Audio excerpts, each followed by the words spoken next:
Hi everyone. So today we're going to be discussing the really weird rank system that Overwatch 2 has on the surface. On the surface, it's really weird. People don't understand it, and I kind of want to give some clarity on it, at least the way that I've been understanding and trying to track it myself. It's basically the exact same system as Overwatch 1, except they've created this new skill division tier. So instead of actually seeing what your exact number on your rank is, you instead see the range that it is in. And these ranges are as followed. So, say you are for my in my case, I am a plat 5 player currently. I am somewhere in the range of 2500 and 2600 SR, or I guess more specifically 2500 and 2599 SR. Somewhere in that range. And the game does not tell me where I am exactly the way that it did in Overwatch 1, because in Overwatch 1, when you won a game, you went up. When you lost a game, you went down. And you saw that every time. Now, there's a lot of psychological stuff in video games, and developers know this, that you are less encouraged to play competitive, and this is talking general people, by the way. You are less encouraged to play competitive when you are scared of seeing your number go down. And so the system, even though it's basically a perfect system of when you win, you go up, when you lose, you go down. It's not a perfect system psychologically for the large portion of the player base. And so the way that they do it now is you don't see that. You don't see that your number went down until you've played 7 games.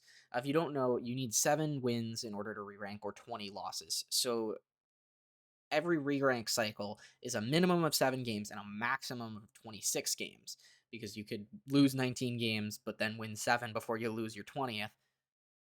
So under this new system, you could go a maximum of 26 games before finding out what your new rank is.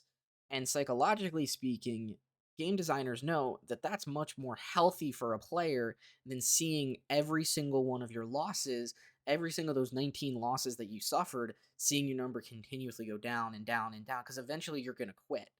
And instead, they create this system so that you are more encouraged to continue playing, and eventually you'll hit that number and maybe you'll quit then. They can't really stop you. I mean, you lost 19 games, but potentially but it's a much more healthy system for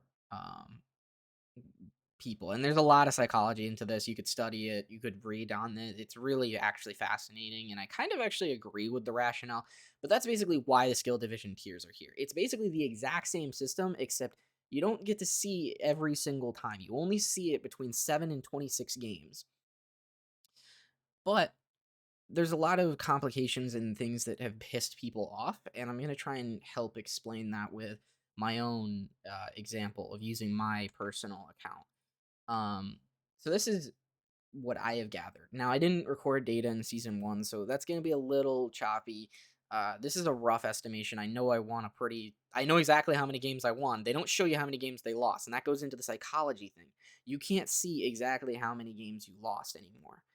Um, and so it's kind of hard because I didn't keep data, but I do know I roughly won this many more games than I lost, and it lines up with the data that I have. So I am pretty sure this is correct, but I do want to make that clear just for, being transparent. So I finished off Overwatch 1 as a 2243, which under this new system would put me in gold 3. However, when Overwatch 2 was released, they dropped everybody down one whole tier. So, which would mean by this system I would be 1743. That would be silver 3. Oh, look, I was silver 3. So we can pretty much that is one of the biggest hints that this is the exact same system.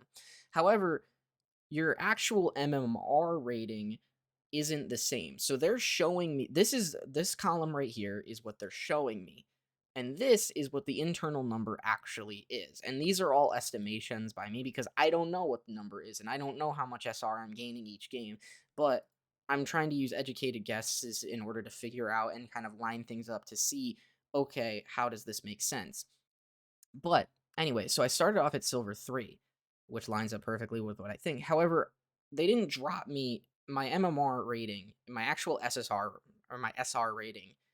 I don't think dropped exactly 500. down to 1743. I think they actually dropped it about 250.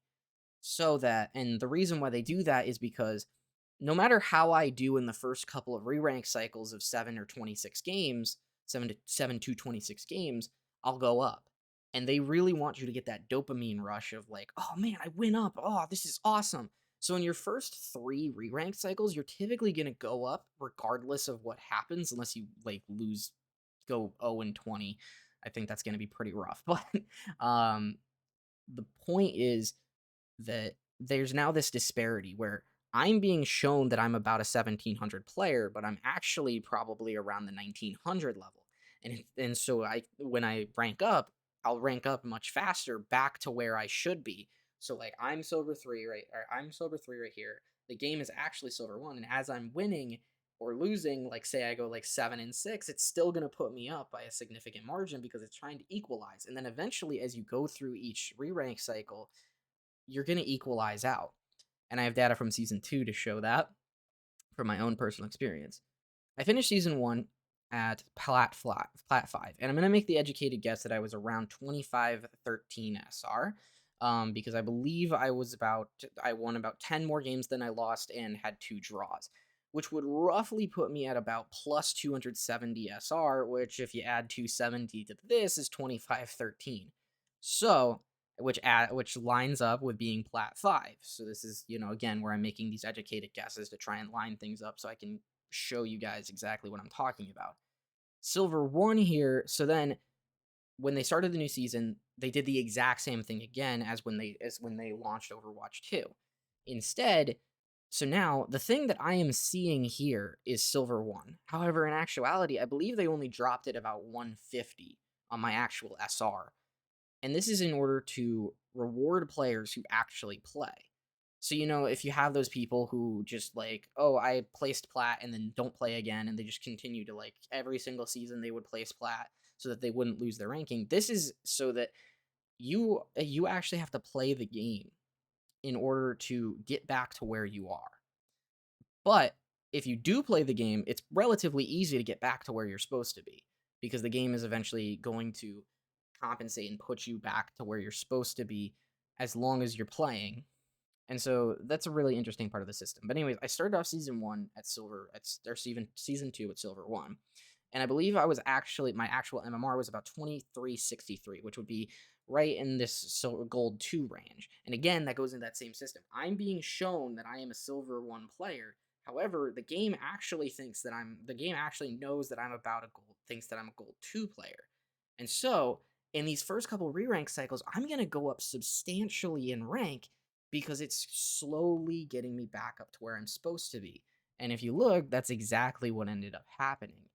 So, and so I go 7 and 4 in my first re-rank cycle, which if you don't know, when you're in the middle tiers, it's about 25 SR when you win, you lose 25 SR when you lose. So that's a net gain at about 75 SR, so that puts me up at 2438. Again, and then I jump all the way up to gold 3, even though this is around a gold 1 player. Again, this is what I'm talking about. Of like, I'm jumping up. I only won 3 more games than I lost, but I went up 3 skill tiers. That's a lot. Because it's trying to get me back to where I'm supposed to be and make me feel good about myself. Oh my god, I ranked up. So, then my second re-rank cycle, I go 7 and 3. That's about a net gain of about 100 SR, which puts me at 2538. Oh, look, I'm now above where I was guesstimating, and I'm back in plat 5. But it only puts me in gold 1 because it doesn't want to give me that. It wants me to give it multiple dopamine rushes of, I don't want to put you in plat 5 right now, buddy. You go gold 1 now so that next re-rank cycle you're going to go up again. You'll feel much better about yourself. So then I go 7 and 3 again, another net gain of about 100 SR, and suddenly I'm now at 2638 roughly, and I'm now a plat 4 player. Oh look, after a couple of 3 re-rank cycles, and suddenly I'm back to where I'm supposed to be. Wow, huh? Wow, rewarding me for playing and giving me all these little dopamine rushes. Oh my god, I'm back to being a plat player. Look how good I am. And then I had this really bad cycle. But this gets into the performance-based SR part of this. So if you see this, I have this little column here for performance-based SR. If you're in diamond or below, you actually your SR is can be the amount of SR you gain per game can actually be augmented by how well you play. We don't fucking know what stats that they actually use to gauge performance-based SR. It could be your final blow percentage. It could be how many elims you had for DPS. It doesn't really we don't really know. But I went 7 and 15 during the stretch, and I can tell you personally that I did not play like maybe in like 3 4 games max of that 22 game stretch did I play poorly.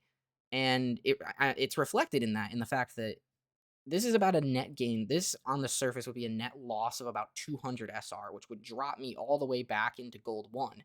But instead, it only put me into plat 5.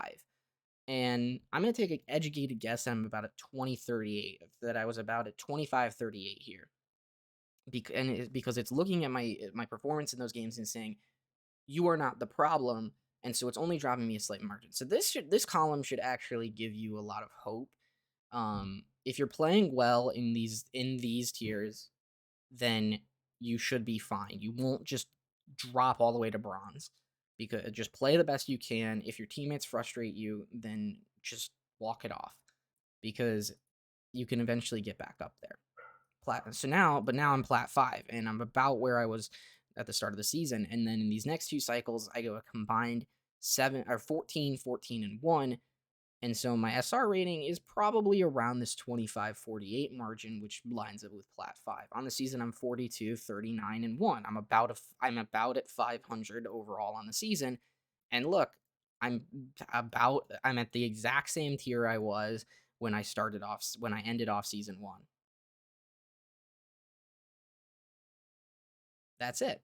It's the same exact fucking system, just with a new coat of paint. It's really confusing, but I hope this video clears that up so that people understand and can feel better about their rank, because they're basically trying to baby you. And, I actually think that's kind of smart. But the point is that it's a really fascinating thing, and I wish they would explain this, but I hope this video kind of sums that up for you guys. Anyways, I hope you enjoyed. See ya.